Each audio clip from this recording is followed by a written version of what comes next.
Le FESPACO 2025 avance à grande enjambée et nous poursuivons à vous faire découvrir le monde du cinéma au Burkina Faso et l'un des éléments clés de ce secteur, les salles de cinéma. Comment ces infrastructures fonctionnent? Sont-elles rentables? À Bobo-Dioulasso, la situation est peu reluisante. Les promoteurs de ces infrastructures broient du noir à cause de la léthargie du secteur, lui-même en difficulté du fait de la conjoncture nationale et internationale.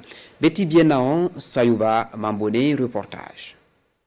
D'une capacité de 1500 places et bâtie pour les arts du spectacle, la salle Sotéki Kouyaté de la Maison de la Culture Monseigneur Ansem Titia Massanon est aujourd'hui la seule salle fonctionnelle de ciné dans la cité de Sia. La salle est bien climatisée avec le matériel qu'il faut.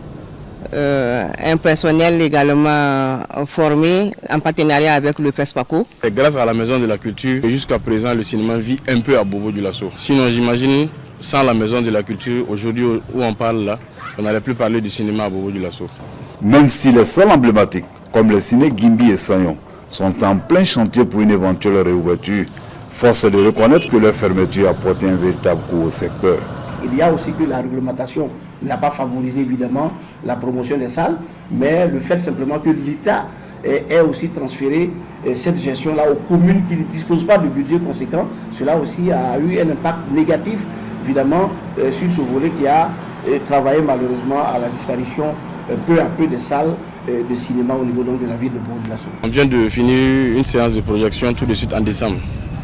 Il faut obligatoirement attendre en mois de février, du 14, par exemple du 14 au 16 février pour projeter. Si on finit, il faut encore attendre peut-être en avril. Les intervalles de un mois par exemple.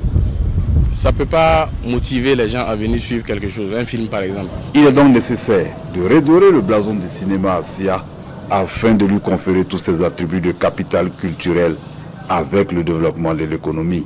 Il faudrait que les mécènes, en tout cas, s'intéressent à certaines questions, mais il faudrait aussi que l'État prenne ses responsabilités en revoyant et naturellement en relisant les textes qui réglementent évidemment la gestion des salles, les exploitants de salles, mais aussi de façon générale la production de films.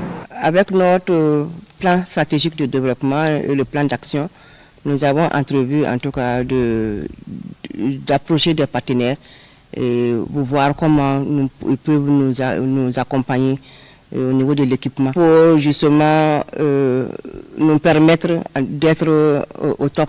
En attendant la mise en œuvre effective de toutes ces actions, les acteurs doivent prendre leur mal en patience et conjuguer leurs efforts pour le rayonnement du 7e art et ce, pour le bonheur des cinéphiles.